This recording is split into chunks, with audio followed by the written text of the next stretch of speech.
Yo, yo, yo, what's going on, everybody? Want to welcome y'all to another episode of the Lion's Den. Hopefully, everything is good with you. I just want to get everybody some time to get logged in. Make sure you share. You know how we do. If you are watching this on Facebook, make sure you go to streamyard.com/.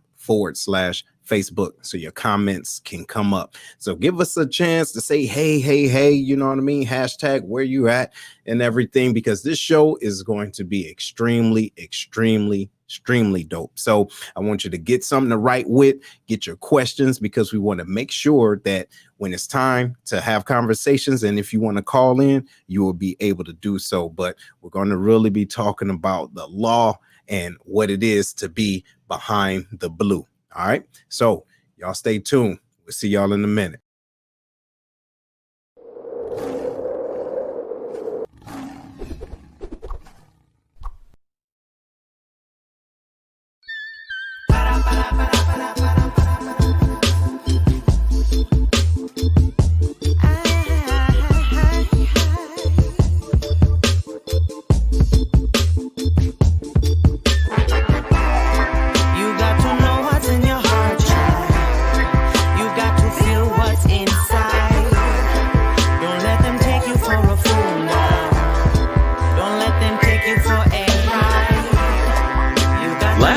On the Lion's Den this Saturday.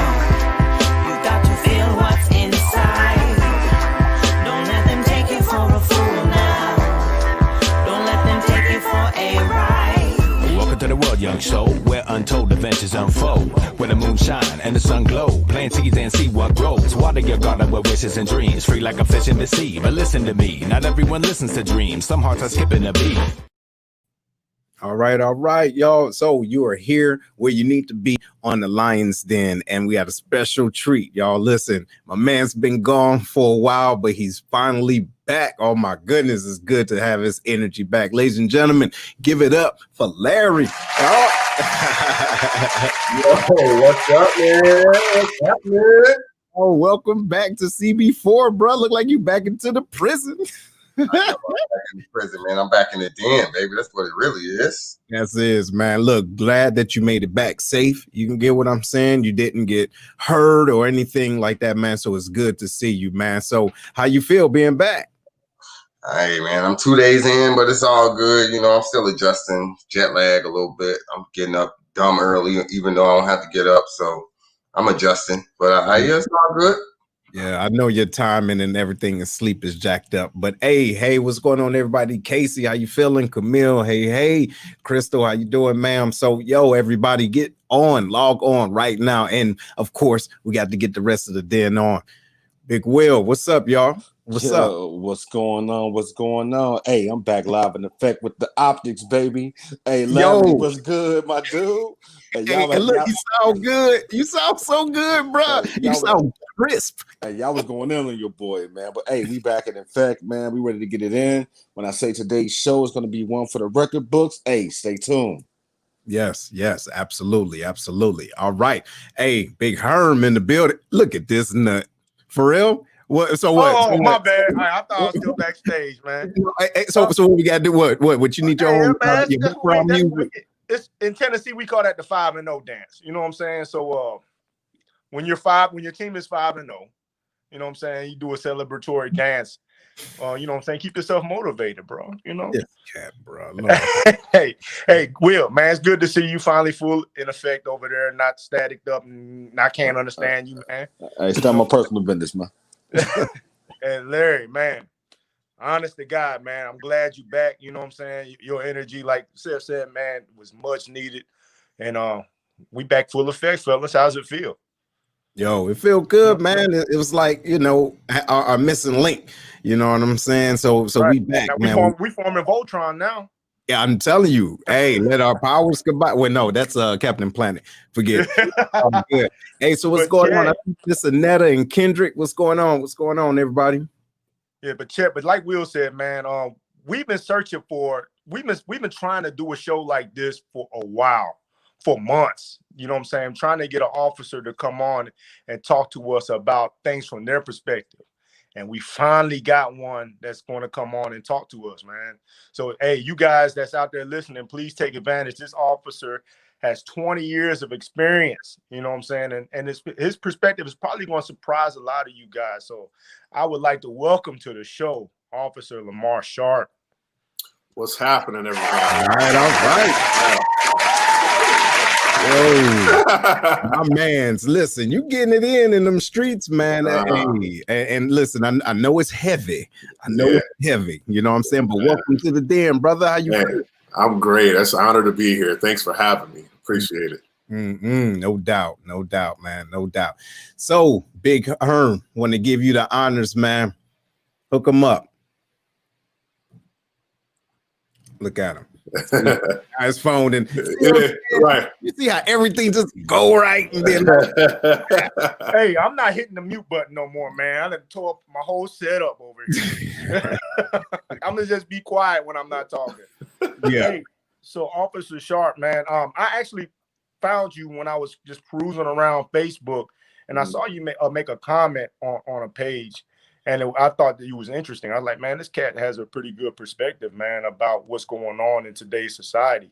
So my question to you is, you know, we see what's going on with the protests, Black Lives Matter, Blue Lives Matter, and somewhere in between there's the truth. You know, I just want to know your perspective as a 20-year officer, not only just officer, but still a Black man.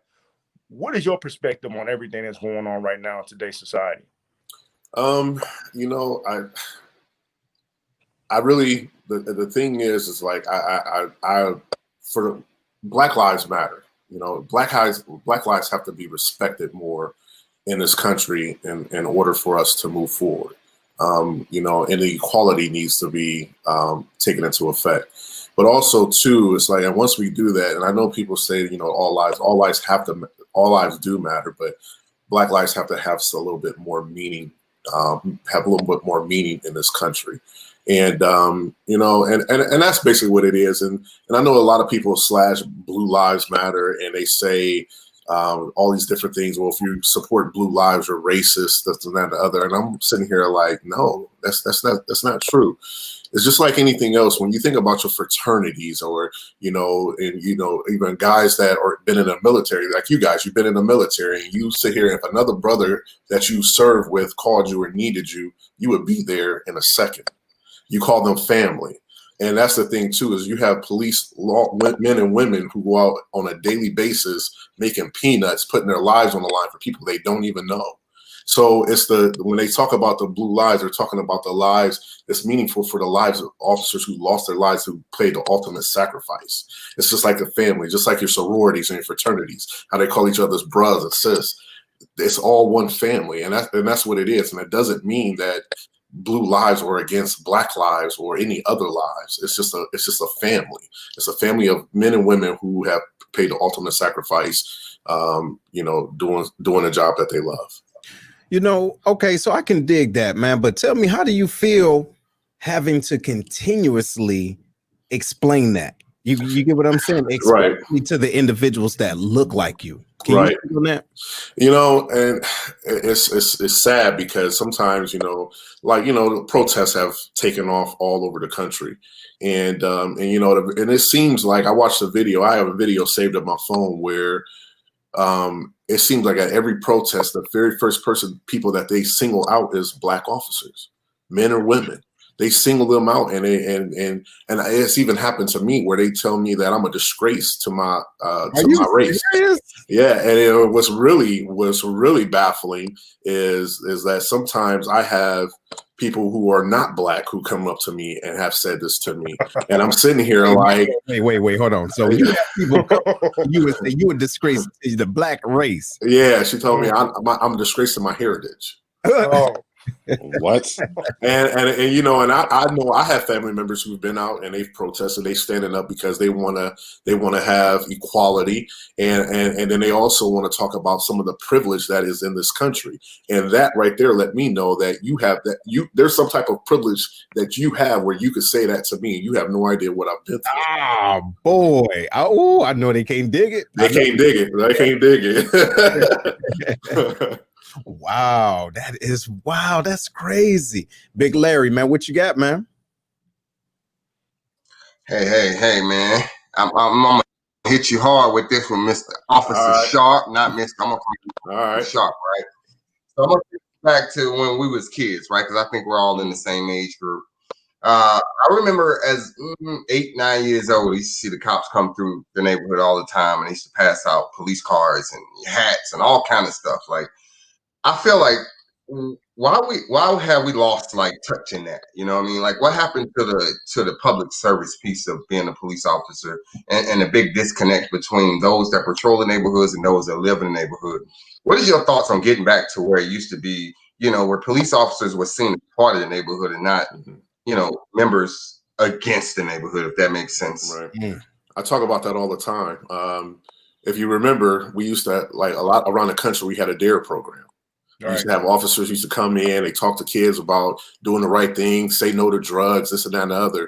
But somewhere along the way, we kind of lost touch with that.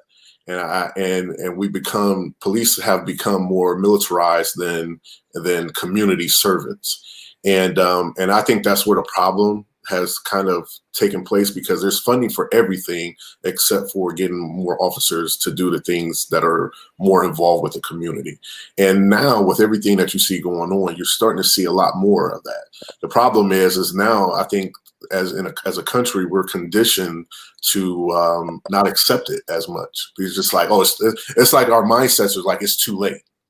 It's too late. We don't want that now. But it's like, so at what point are we going to come together and make it happen, and was for the betterment of this country? Right. Mm-hmm. Mm-hmm. Yo, like Leroy says, a great question.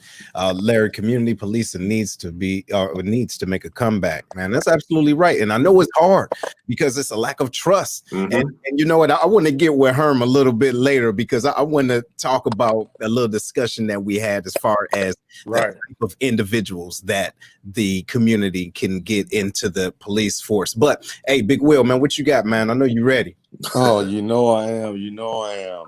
So I know man, he you brought up a good point about the community, but I would like to also put this out there to individuals that are citizens that live in these communities, that you have to have a community mindset first and foremost, and not just call yourself something. You have to act on that.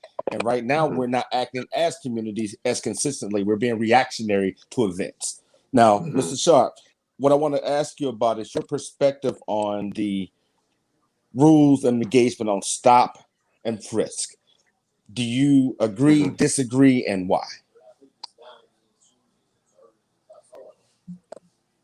I'm sorry, I missed it. Oh, stop and frisk, man. He said, so Okay. Do you agree, disagree, and why? So, with the stop and frisk, and a lot of times I think where the confusion comes, and there's two sides, because there's some officers who obviously abuse it. And there's some officers that may see you that because of the style of clothes you wear, your hair, your skin color, they may stop you, and there might be a certain neighborhood and you probably don't look like you live it. And so they're going to stop you. Okay. But there's also that other side of it too. And I know, like, what the country call it, the Karens of the world. Right. So that's y'all's best friend, ain't it? Hey, Karen is helping the community. Well, no, She definitely the thing is like, you get the same people who call continuously about the same things. And you have to understand, as a job, if I get a call and I do not answer that call and I do not do it correctly, I could lose my job, or I could get written up or reprimanded, or this or that and the other. So everything we still have to do, we have to answer the call, regardless of how many times they called or whatever. We have to handle it. And sometimes you get people who make phone calls. Police sometimes just don't pop up out of the blue.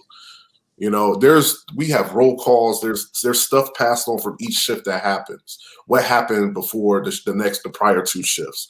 So now when we come in and we sit down, we hear all of this. We know where all the robberies and break-ins are taking place. So as me living in this community, if I have a whole bunch of break-ins in here, I want the police to stop everybody that's just walking down the street personally. Right. What are you doing here?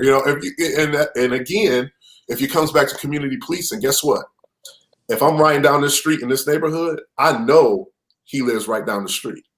Mm-hmm. You know what I'm saying? But again, we've kind of lost touch a little bit somewhere along the way with police in the community. And I feel like once we get back into the community, things like that don't happen because now you know everybody. Like there's times where they used to have officers walking beats. You used to have police officers riding bicycles in the neighborhood. Yeah. You know what I mean? And I know the ones, well, some of them was getting jacked in certain places, you know, just being real. Right. So I guess they really can't walk the beat like they used to. They skip, you know what I'm saying? But yeah, so yeah, that used to happen. You don't see that as much as often. Right. So yeah, you know, and again too, but you have to think about it on the flip side of it. Being an officer for 20 years, I've seen stop and frisk turn into things that was just, you find people who were abducting children, people who were wanted for felony murders, this and that and the other. So it's like that catch-22. And my thing is if you didn't do anything, hey, listen, keep your mouth shut, do what they got to do. And if you feel, I challenge people. I say, if you feel like you were disrespected by a police officer during an event, understand it is recorded. And I always encourage people to record it as long as it doesn't interfere with what we're trying to do, you know, as a police officer. But record it because now both of y'all record. And if you feel like you've been disrespected by a police officer, there's a chain. Go file an internal affairs report. File a complaint on them. And if this is an officer who has so many complaints on them, eventually, you know, they're going to be looking at, you know what, there's something wrong. But also to understand that I've seen people who say, I'm filing a complaint on this officer, not realizing that they were recorded. And then when they get up in there, they sitting here looking at themselves on here, just being being completely out of line. Mm-hmm. You know what I'm saying? And that's the thing too, is like, if you have a real serious complaint, file it. I'm an advocate for that. File your complaint, but understand, like, just be, at the end of the day, you want to go home.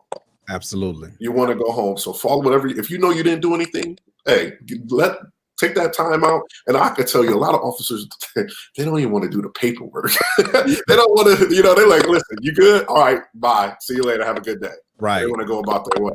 But I think that confrontation happens, and that's where everything gets ugly. Mm-hmm. You know what? Here, just give me a minute, man, because we got to take a little pause for our sponsors. But this is some real good information, ladies and gentlemen. If you are just tuning in, please make sure you go on StreamYard.com/Facebook so your information or your posts and comments can be posted, okay? Because we want you guys to engage. This is some real good conversation, and a conversation that needed to be had a long time ago, especially on the Den, okay? And this is where you need to be to get it. But of course, we always got to take the time out for our sponsors, right? Look, if you need your credit checked and you need it right, holler at Miss Tracy Brown, okay? Tracy is a guru with credit repair. She can get you to where you need to be. You know you ain't where you need to be, so how about you get somebody that can help you out and someone that care? So Tracy is not only smart in the financial management, but she is a retired military member, so she's continuing to serve to make sure that she can help you out by getting you right and giving you a position, helping you to be in a position where you can have financial literacy and buying power. So holler at Miss Tracy Brown. Her number is 618-560-3687. One more time, 618-560-3687. All right. Hey, brother, look, I got this good question for you, man. And this is from one of our other brothers. Okay. He's not around right now. He's located a different spot, but he was with the Den, of course, in the beginning. So he says, is there a protection code established within the department? And he says, do you have an open dialogue with your precinct discussing these issues? And if so, what approach?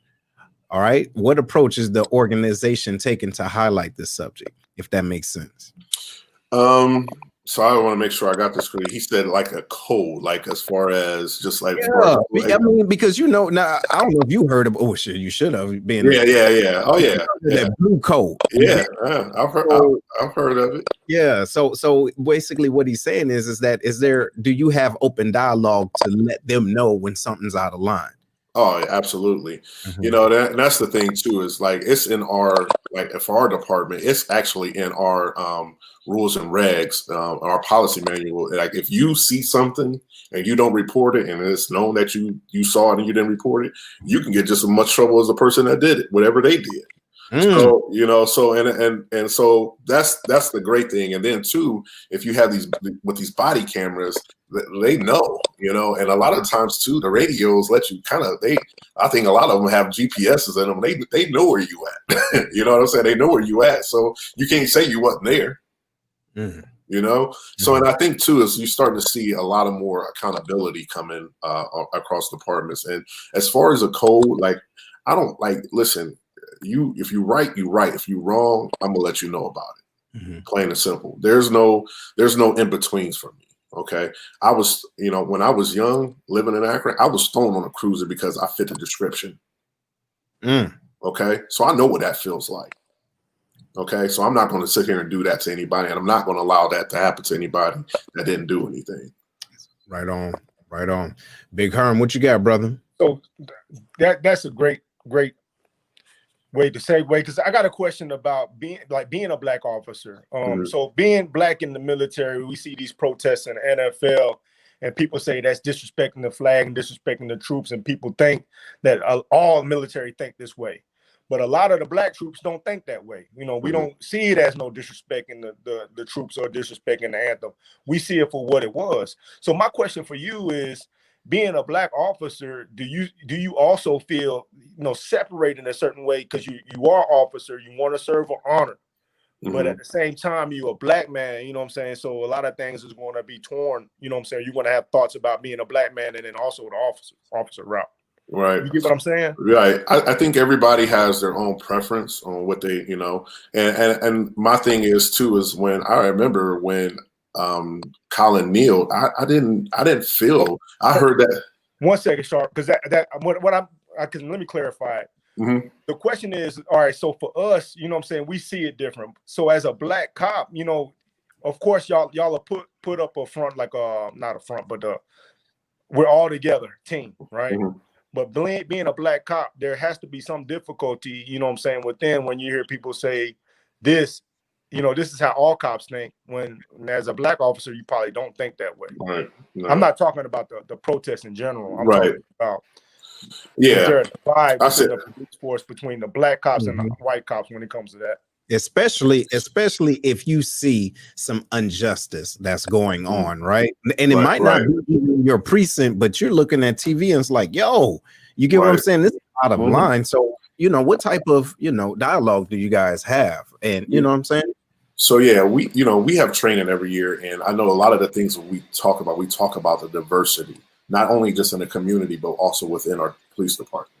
And I think too, the biggest thing that I see is when I see another white officer comes to me as a black man, as a black police officer, and ask me questions because they want better understanding. You see what I'm saying? And that's huge, because people who don't, then it's kind of like maybe they don't care, or it's just it maybe haven't sunk in for them. But I've had many other officers come up to me and ask me not only my thoughts about it or anything like that, but they asked me, am I okay? Because here's the thing, I did a show last week, and I said probably the hardest job in the country right now is being a policeman, but the even harder job in this country right now is being a black police officer.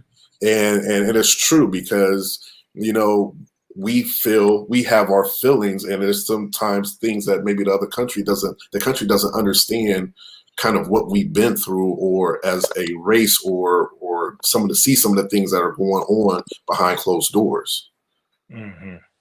Wow. Boy, I can feel that.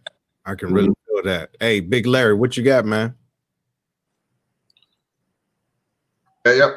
Hey, I'm going back again. I'm talking about community policing again. That's like my motto tonight, right?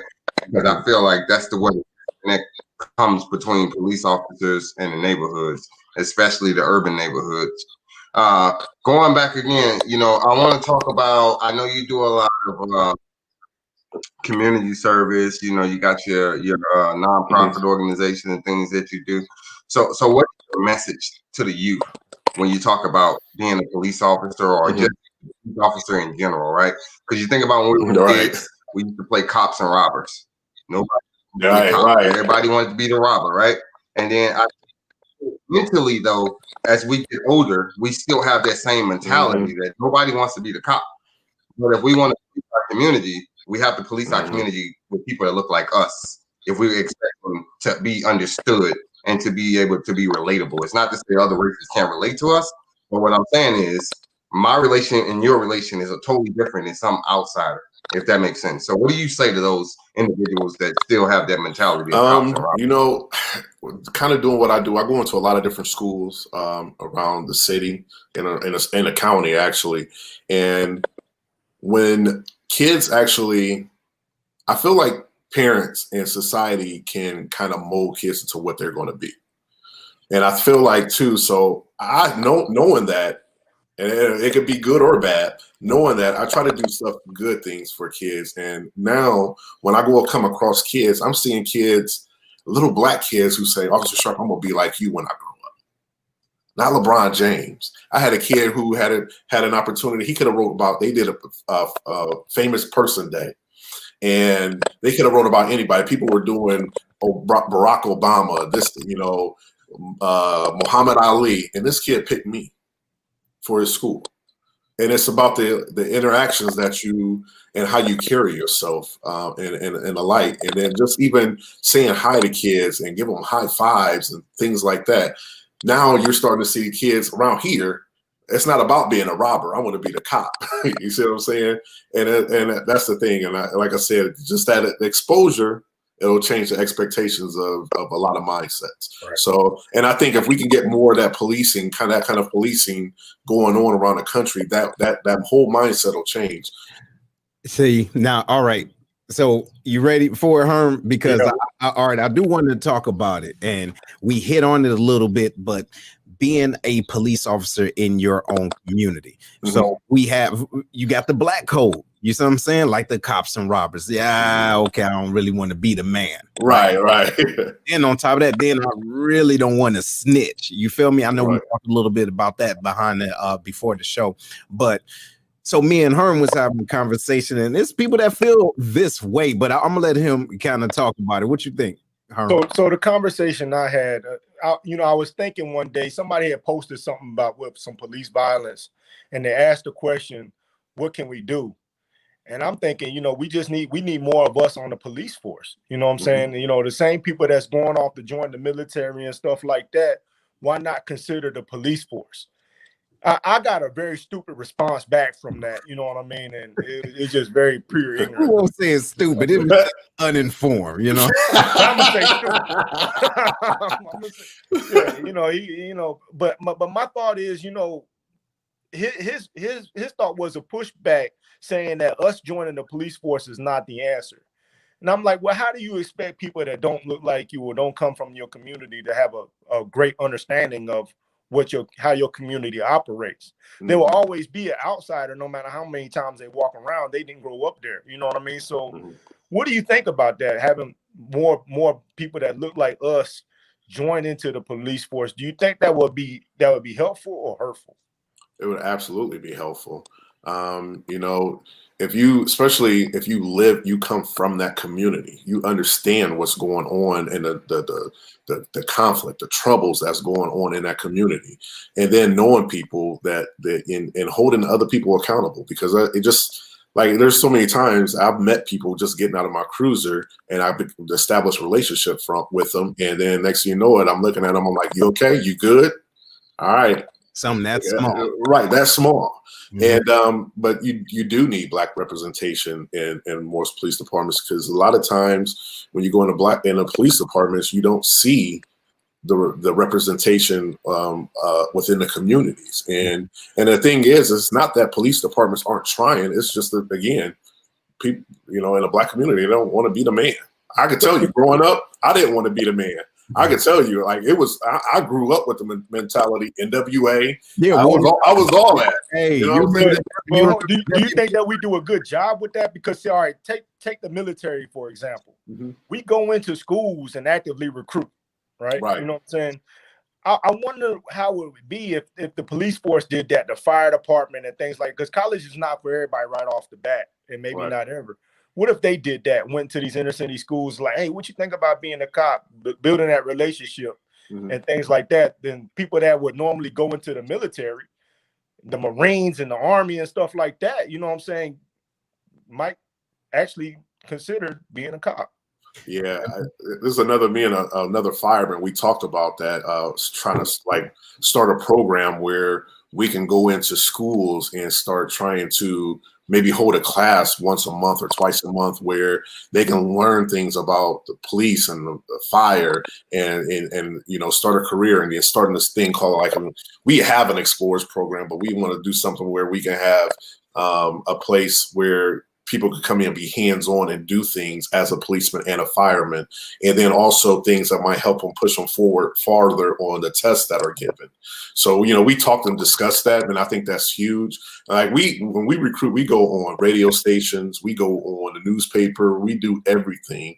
But the problem is like when the people in the black community that sign up, they don't show up for the test. For whatever reason, they just don't show up. See.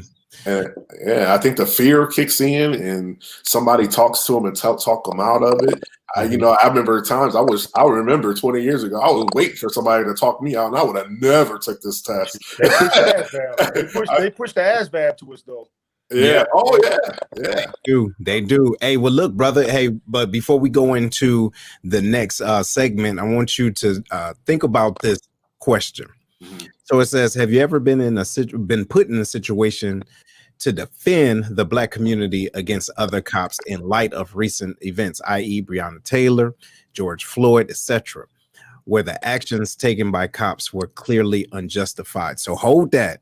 All right, because I really want you to to chime in on that. And ladies and gentlemen, if you are just tuning in, please understand where you're at. You on the Den, and go to StreamYard.com/Facebook so that your comments can be posted. Okay, so we're going to take a little pause for the cause for our sponsors. We'll be right back.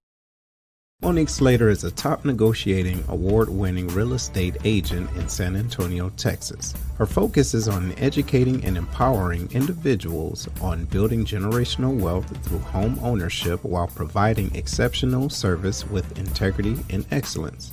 Although her heart is for serving first-time home owners and the military community, her clientele ranges from $100,000 to $2.5 million. Monique has developed an awesome team that can get individuals into a home. Mention you heard this ad on the Lion's Den with Seth and get a $500 rebate from Monique at closing. After servicing in the Air Force for over 28 years, retired Chief Slater has a massive network, so she can connect you with an awesome agent anywhere in the U.S., and your referral will get a special gift card from Monique. If you're in the San Antonio area or relocating there, give Monique a call first to help you find your dream home. Her number is 210-237-7268. One thing we can cherish during these times is family dinners. Think about it, the nice, succulent southern fried chicken, baked beans cooked to perfection, creamy macaroni and cheese, cornbread.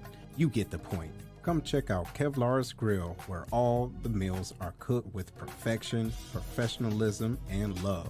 Located outside the Scott Air Force Base back gate inside the VFW is where you can find them. Also, they have military discount for all of our serving members. Give them a call. Their number is 618-416-5700, and that's inside Scott VFW Post 4183. And they also have Grubhub. Call them now and tell them that the Lion's Den sent you.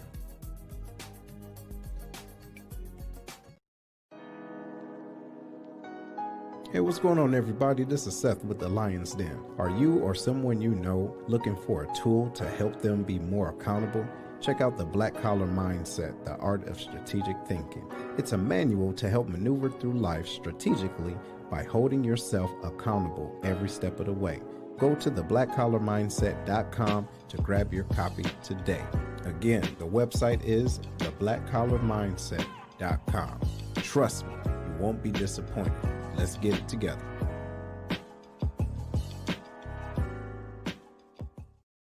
All right, everybody. Welcome back to the Lion's Den. Yo, we're back in full effect, and we got our officer, the great, right? Officer Sharpe in the building, right?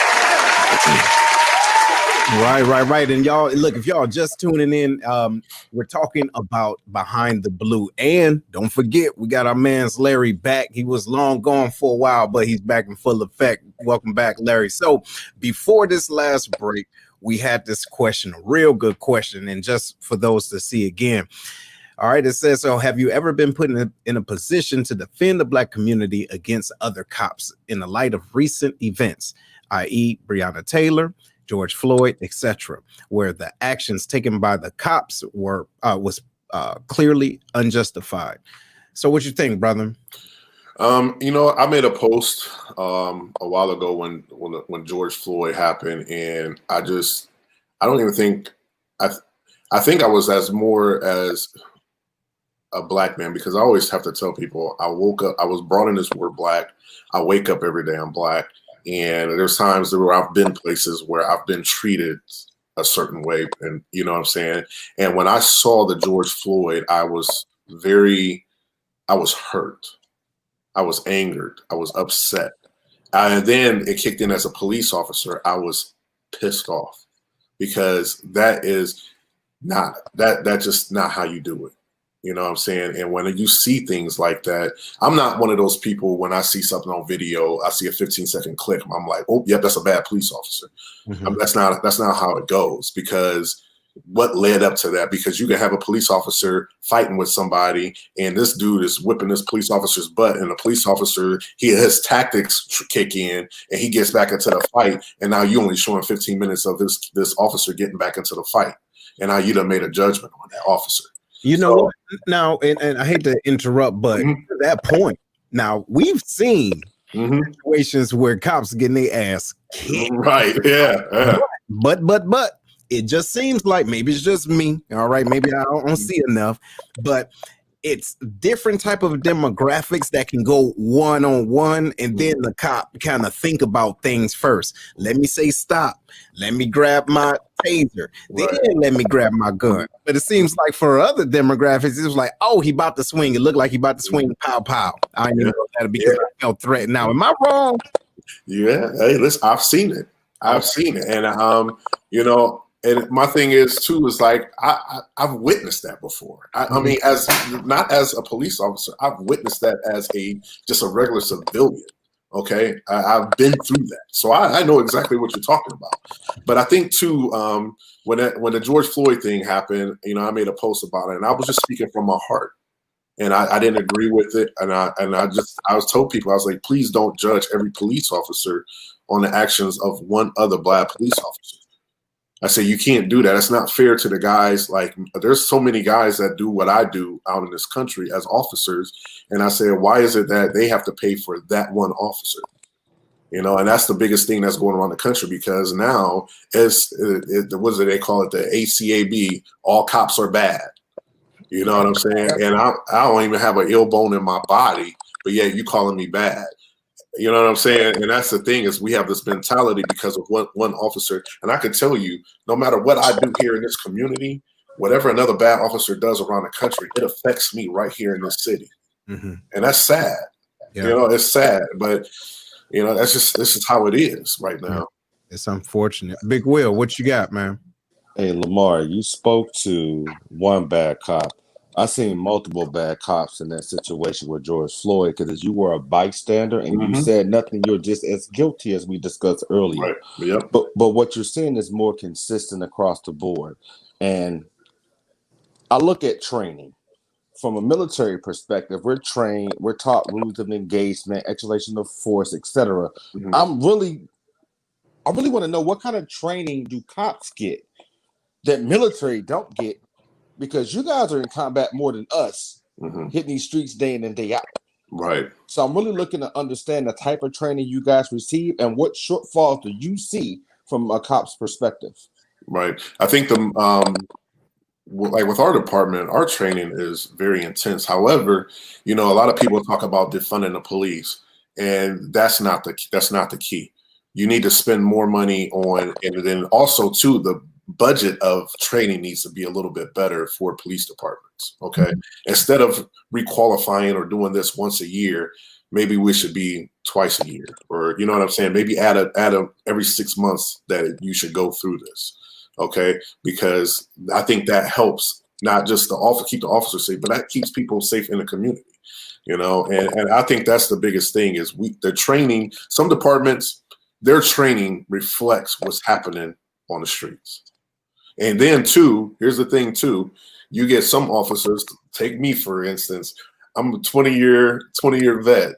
And when we go for combat, like I don't like to play fight. If I'm a fight, I'm fighting. You know what I mean? I'm a former defensive end. If we fight, we got to fight. So when we come time, I'm so serious about everything. And then when it comes combat time, and I'm like, oh. But once I get into it, I'm realizing when I mess up, I'm like, yo, this could save me on the street. You know what I'm saying? Like this could really help me save me. And now I don't have to grab my gun. I don't have to grab my taser because now I know how I can handle somebody with my hands and get an effective arrest and then be done with it. Lamar, have you seen the fitness standards for police? Because the police I've been seeing, I'm seeing why they grabbing that gun so quick, because they got that chicken leg in their other pocket. Hey, and they want to run. Is that what it is? They want to. Used to watch a lot about that. Hey, look, let's be 100. Hey, stuff we see on our side of the gate, they kind of like high potential level 2. Don't be talking about me, man. I'm retired now, damn it. Hey, but Lisa, hey, I know you getting it in the morning though. Hey, but what's your question for him, her? Hey, so I mean, yeah, I want to go to what Will just said about the physical fitness standards. You know what I mean? I am curious about that because I do believe that if you're physically fit, you feel like you can handle a little bit more. You know what I mean? When you talk about like combative training and stuff like that, if I'm not physically fit, I'm not sure if I'm really ready to tussle with somebody. Should the police department have physical fitness standards, and do y'all have one? Yeah, absolutely. I know at our department, there's incentives. If you can pass this running test in a certain amount of time, then you get incentives to, that's an incentive there to get your butt on the treadmill and walk the trail. And so, I mean, and I think not every department does that.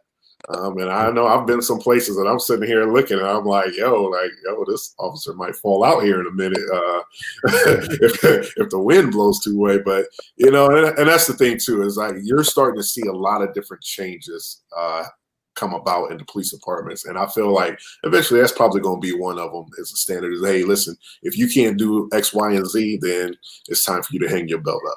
So, brother, you know what? I think that's good, right? And we talk about physical fitness, but what it seemed like we're really not talking about is this mental fitness, right? The whole mental health of things. Right. Because it seemed as though a lot of money can go towards that too. Mm-hmm. You know what I'm saying? Where are we putting this money at? Because is there a vetting process? Is there something in line to see that, hey, this person is, no kidding, a good person, right? Their motives are pure or whatever, because there's a multitude of tests that organizations give to have these personality tests. But it seems like the police department, not saying that none of them do it, but you kind of wish like, yo, didn't they see this dude was crazy as hell for years? And then after something happens, they see all the trends. Look how many times this person's been reported. Look how many times this person has had infractions. You feel me? So what is going on, maybe in your situation, because you can't speak for all, but as far as the mental health check of our police departments or your officers? Or do y'all get mental health, like somebody supports y'all in that aspect, period? Do y'all have a counselor that's assigned to y'all precinct? Yeah, it's actually in our insurance. Like it's provided in our insurance where you can actually, if you need to go talk to somebody, you get up to like 6 or 7 of free visits before you start paying. But I think too, like you guys were in the military, and here's the thing: is like you get some people who come in on this job and they just seem they have this normal mindset. But I could tell you, the very first time that I saw an individual, I've never seen anybody dead before until I took this job. And then they could walk on a call and actually see a young kid shot in the head with a hole in his head. I ain't gonna lie, that kind of shook me a little bit. You know what I'm saying? And then sometimes too, the PTSD, you got officers who go through that. And I think what it is at what point sometimes ego can get the best of somebody and they just like, I'm okay. But when you're not okay and you need to go talk to somebody. And I think that's where it builds up is a lot of times they don't go talk to somebody. And the next thing you know it, that PTSD sets in on a call and then bad things happen. And I can dig that right after the fact. I'm talking about in the whole recruiting process. Like here's the application, but also here's an evaluation. Not everybody is, and especially if you do some time in the military, let's say you do 10, 15 years, and then you want to go and serve your community and be in the police force, there still, in my opinion, still should be some type of evaluation, because I'm not going to report the PTSD that I may have acquired being in the military. Now I'm coming to your police force and I somewhat have a license to kill if I feel as though my life is threatened. You dig? So what do you think about the beforehand mental health screen? So when you take a test, even like our department, I just use that for an example, you have a psychological test that you take right off the bat. If you make it past processes, you're guaranteed there's no skipping that at all. You're not skipping that. Some even departments even have where you're going to take a polygraph test to see if you're lying about you know what I'm saying. That's the best way to find out if they're telling the truth. Now also too, you're going back and you're doing background checks, not just people that you put down and say, oh yeah, they'll vouch for me, but I'm going to your old employers and old co-workers and old neighbors, and I want to find out what is this person like. And a lot of times too, I can tell you, we've removed people off the list of our applicants just because for maybe one of those things, if not all of them. Like, you're not fit to do this job. You're not the kind of officer we want in our department. Wow. And again, that goes back to, there's some departments that don't do that because they don't have the funding. So now when you talk about the funding and you talk about taking the money away from them, again, the money needs to be spread around differently and maybe put more money into the hiring process, put more money into the psychological test, put more money into the polygraph test and the background checks, and have officers do the things that, so you know what kind of quality officer you're getting. Wow. Never knew that. Never knew that. Yo, hey, Herm, what you think? Man. I mean, I never knew that either. You know what I mean? And it's good to know, it's comforting to know that is happening. But one thing I do want to go back to is when you said that that a lot of officers have the answer for the few bad ones that are out there, right? And I agree with that. I agree wholeheartedly that there are way more good officers out there than there are bad.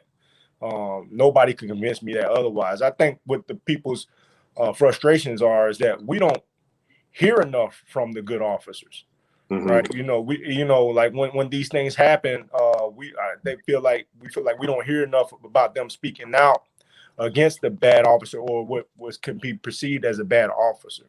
Because looking at your stuff, you got the was it Be a Better Me? Yes, sir. Foundation and stuff like that. And I'm pretty sure there's so many other cops doing that, but that'll never get highlighted. The media is going to show us what they're going to show us. You know what I mean? We need to see more cops like you out there, you know what I mean, speaking up for your profession, your career field, and showing us, man, we're not all like that. You know what I mean? And actually see some white officers that are following your footsteps or doing the same things that you're doing, because we don't see it. That stays in the background. Right. Exactly. Exactly. I agree. Yeah, we definitely. I do realize that the media does kind of paint up a certain picture, and not all stories are posted. And the thing was like, I don't worry about who sees what I do. I never have. I remember there was a time when I would post stuff and maybe 2 or 3 people saw it, and now I'm in a different realm now, years later, where I've had videos that have had over 1 million views. Like a couple million views. I had one that had 26 million views. So I think the thing is like my view of it is, I don't care if it's 1 or 1 million. Try to inspire somebody to do something different. Whether it's somebody in the community, whether it's another police. I got a lot of police officers that follow me, and maybe I'm inspiring them to go out there and do something different within their community. And I've seen it firsthand. I've seen so many officers. I started off carrying teddy bears and I'll go to the dollar store and buy candy. I kept it in my cruiser, potato chips, and I sit on the curb with a kid and just have a conversation with them. That was the world. That was the world to them. Mm-hmm. And I was building a relationship with them. So now they tell their friends. Now their friends told their friends, and now I become this household item in my community. Right. Right. So look, ladies and gentlemen, we're here with Officer Sharpe. He's getting it in. He's been extremely transparent, and I appreciate that, brother, because it's not easy. And so if you are on Facebook and you want to give your comments, make sure you go to streamyard.com/Facebook. And if you have a comment, if you want to call in to ask him a specific question, or just say thanks, because I know it's a thankless job, especially now. Right. So, on behalf of the Lions Den and the Pride that's listening, man, I want to say thank you for getting it in, what I'm saying? Because you're risking your life. And even though you're doing it for the right reason, not everybody feel like you are. And a lot of people don't care.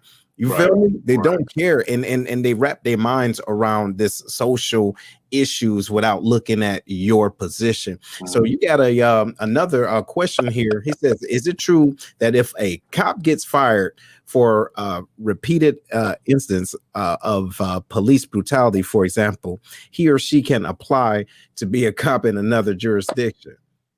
I've heard that at other places, but it won't happen. Like at our police department, that will not happen. They will not hire you. I know for a fact that doesn't happen at our police department. But again, you have some police departments who need bodies. So guess what they do? Well, let's just talk to them and make sure him or her make sure they know the rules and don't do what they used to do. Mm-hmm. Or they may have a buddy system where like, let's just slide them in. I'm gonna make sure I keep a thumb on them. Right. At our department, no, that's not going to happen because again, you're a liability to the city. Mm-hmm. You can cost the city millions of dollars, and a lot of these cities are already are struggling to find a way to take care of the community. So you think I'm gonna bring somebody in that might cost and do something really foolish, and I got to give up $30 million to a family? No. Yeah. That's the sad part of it. It's the sad part is that it won't happen in your precinct, but it can happen somewhere. Like imagine the military, for example, you get kicked out of the Marines for something crazy, but you're able to go join the Air Force. See, you know what I'm saying? Like that's crazy. Man, that'd be crazy. Yeah. Hey, hold on. Look, we got a call in. I'm gonna get with you 1 second, Larry. Okay, hello. Hey, it's Camille. Hey, Camille. So go ahead. You on? Okay. Well, I was going back to the mental health piece, and I noticed that he said that there were, they're given 6 free visits if something happens where they can identify, and talked about how after his first time seeing, a young person dead, that he was kind of traumatized. In the military, we have helping agencies that, if there's a suicide or death or something like that in the unit, they go around and they make sure that everybody's okay. They have one-on-one folks that come in, mental health counselors, chaplains, etc. In fact, do they do the same thing, or would there be something that maybe would benefit them? That if you respond to a death, or if you respond to something that was super tragic, that they have a team come in, regardless of whether you ask for it or not. But to kind of do an assessment, and if someone does want to, talk, then they know who they can talk to instead of putting completely the onus on the officers. and go seek mental health wherever it is.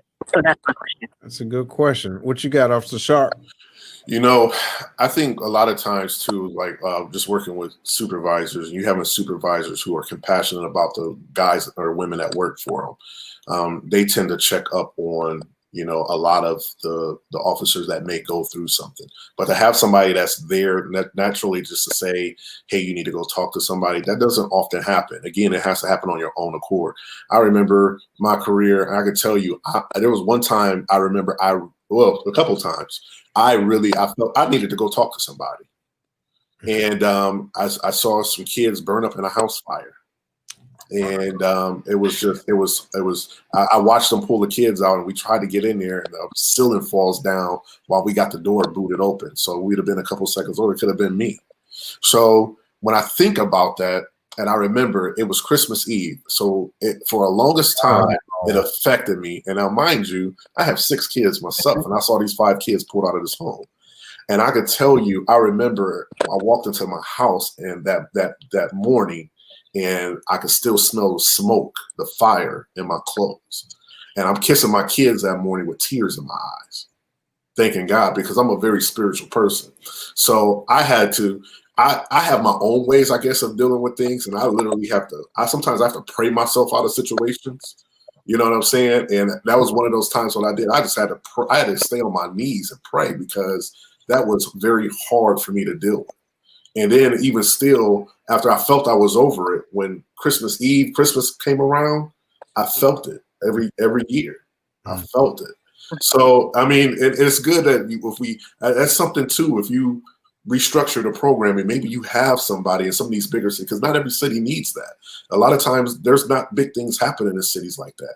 But if you have somebody that can respond to that, that's on call, or a union type of rep that can do that, he's checking up on people, other officers, I think that'll be huge. Wow. Yes, me too. I think that's something that maybe, you know, some of those funds for mental health, instead of just doing that you have someone after a tragic event, that they come, you know, within a day or so after that to check up on the officers involved. And then possibly, you know, in the weeks or months, you know, a quarterly or annual during the anniversary, because I know a lot of people during the anniversary of a traumatic event also go back into that, and then they experience it all over again. And so if maybe they put some funds towards, you know, or teamed with the chaplaincy in the community, that you have people who are trained, you know, even when you say you're okay, there are signs that, you know, trained people can see and that they can monitor, and maybe to give you guys some skills to deal with, or, you know, pull you aside. Maybe it's a prayer, because everybody's not spiritual,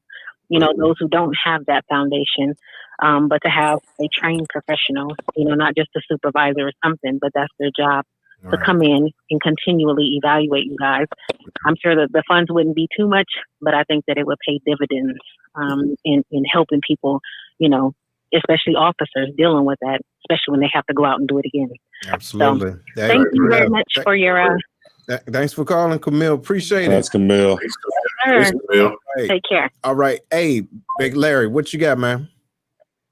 Hey, Officer Sharpe, you know you in the den, so we about to hit you with some fire right here, man. It's the 2-part question, right? Real quick.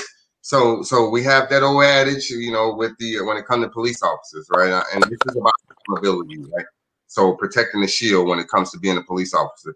So it's a 2-part question. One of the parts is I'm gonna talk about is I want to get your thoughts on police officers and the old adage of most police officers are police officers because they were bullied in school or whatever the case may be, and now they got a shield. They feel like they, you know, Billy Badass with the power that comes with being a police officer, right?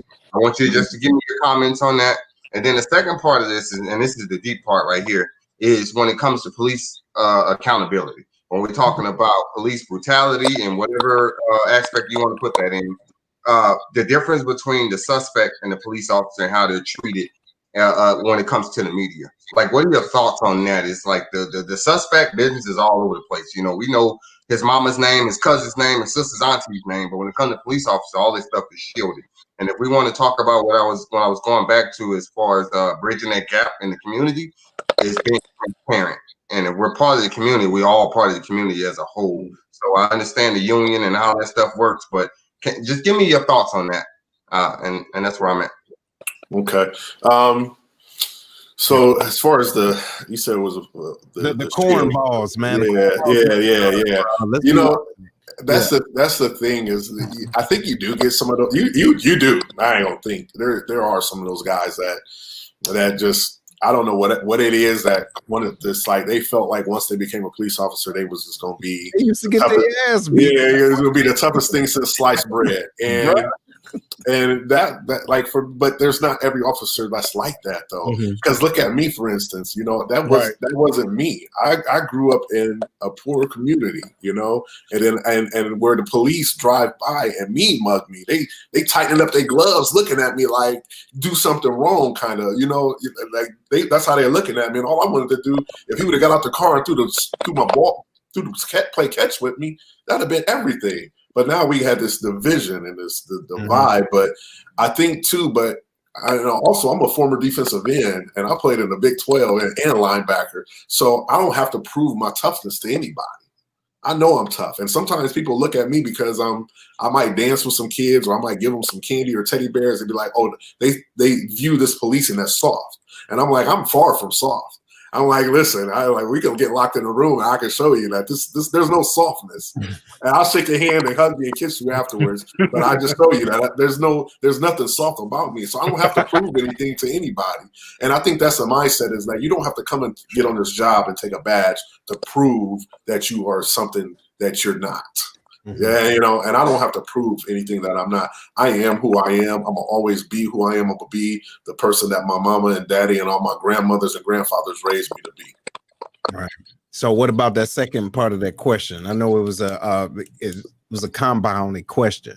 So what do you think about that protection spiel when it comes down to the offender? Right.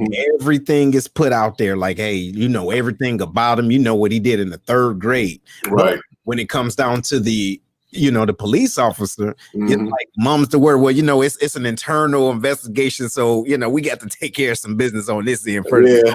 Come on, man. Now, you know, I know. It's some bullshit, though. Yeah. Bullshit. Yeah, it is. Because here's the thing. It's like you go on but here's the thing, too. Every complaint about a police officer is public record. But I don't think anybody takes the opportunity to go, It's not public knowledge. Is it public knowledge or public record? Because you what I mean is it's public record, but I didn't know that until just now. Yeah, listen, it ain't public knowledge. Listen, if you wanted to come and pick up my file and see all my disciplinary actions that I've received over my career, you can go see it. Yo, ladies and gentlemen, hold on. Yo, hold on. Wait a minute. And that's the thing. Look at my piff. Yo, yeah. Yo, I did not know that. Look, ladies and gentlemen, if y'all just hearing this on the Lions Den, trust me, Officer Williams got a record. All right. Now, if he been messing with you, you dig what I'm saying? You find out he been crazy for a long time. You see what I'm saying? But I did not know that. Yeah. So is that just your precinct, or is that? I think that's, from what I understand, like I said, if you have, like, I believe civil service and all of that, it's all public knowledge, you know. I know too, there's been protesters that have been actually going around and getting all the police officers with all their write-ups and stuff. And I think nobody ever knew that you can do that before. So yeah, you can. And I don't think it's very limited, but they could tell you if they were in trouble and if they were reprimanded for it.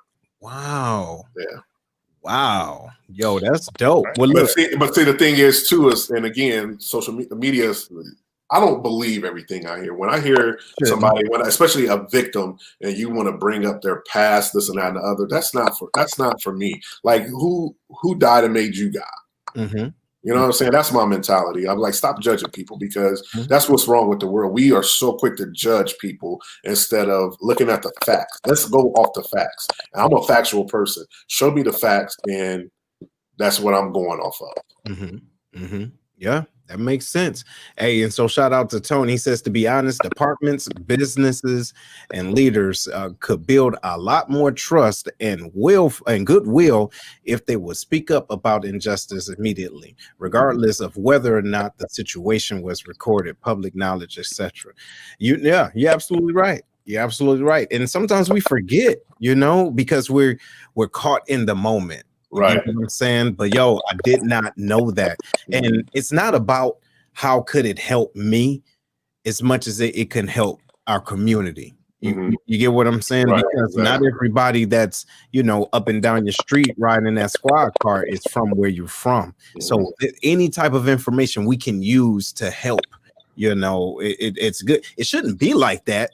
Now, right? Serve and protect. It's like I have to prove my innocence. You get what I'm saying? But then on the flip side, we have to prove that you're guilty if you did something. You see what I'm saying? So it's a different code.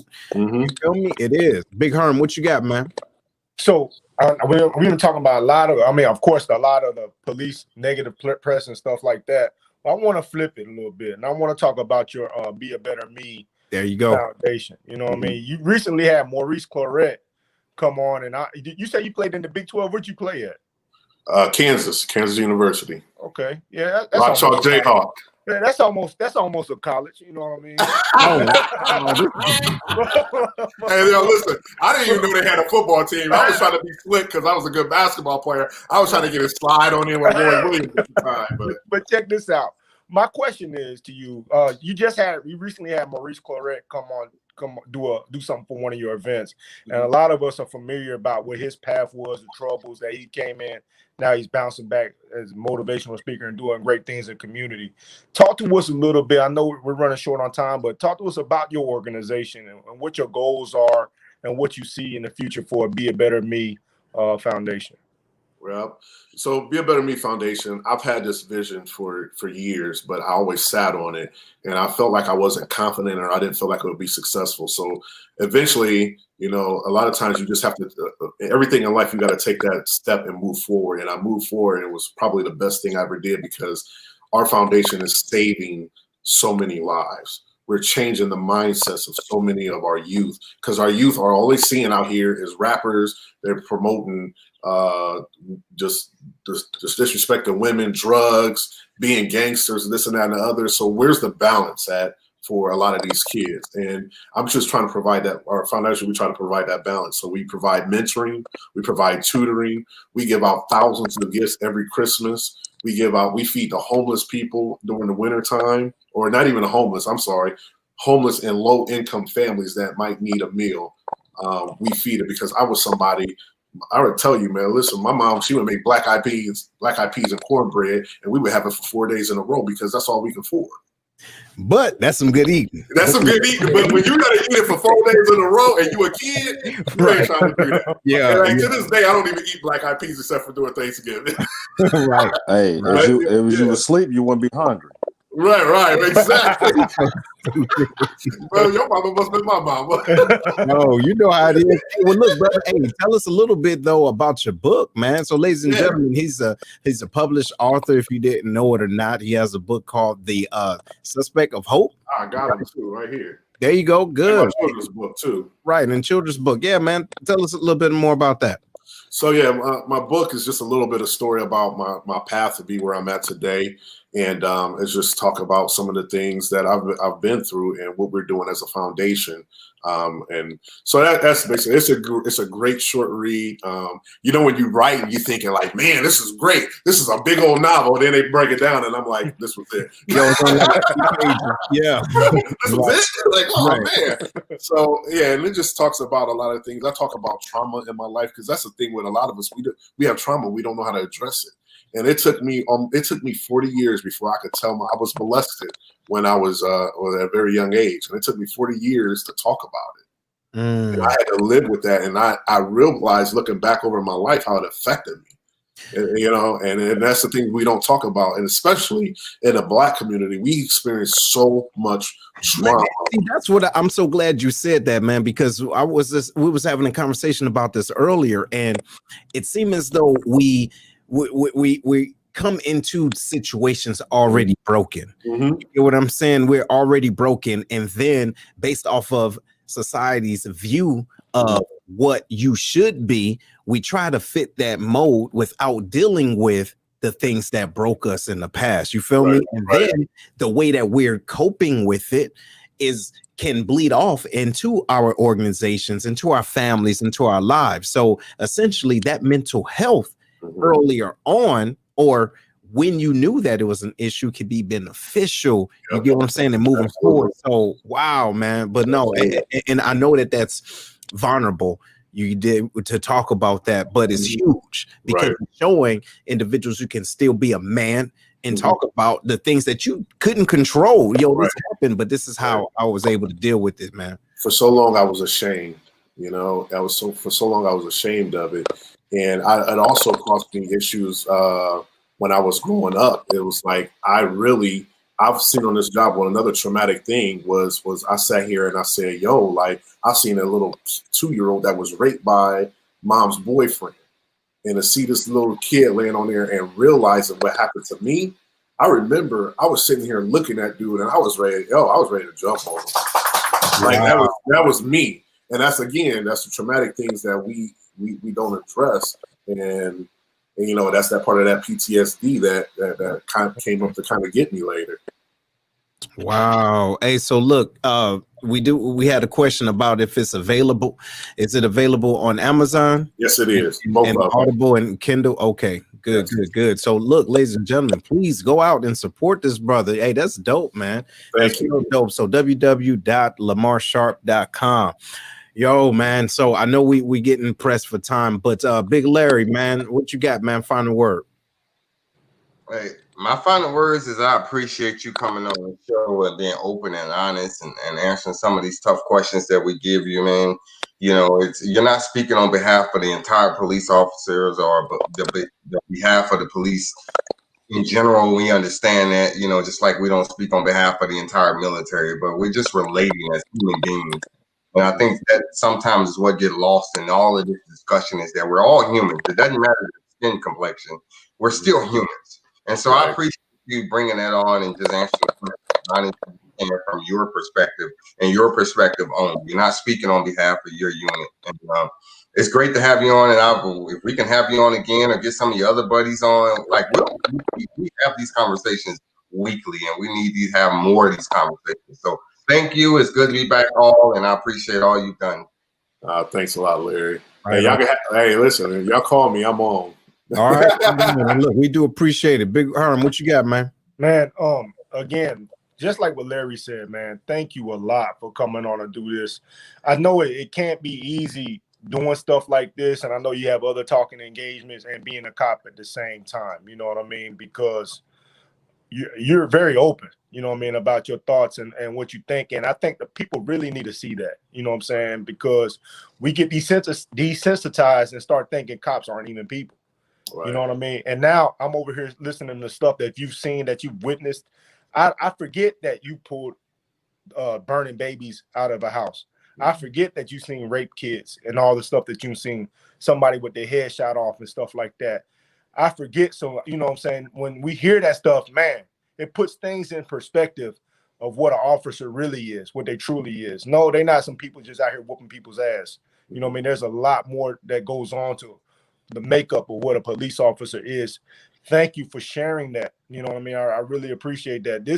Some of the stuff you said hit me real hard and made me think, because I thought about being a cop too, especially since y'all don't have no physical fitness test.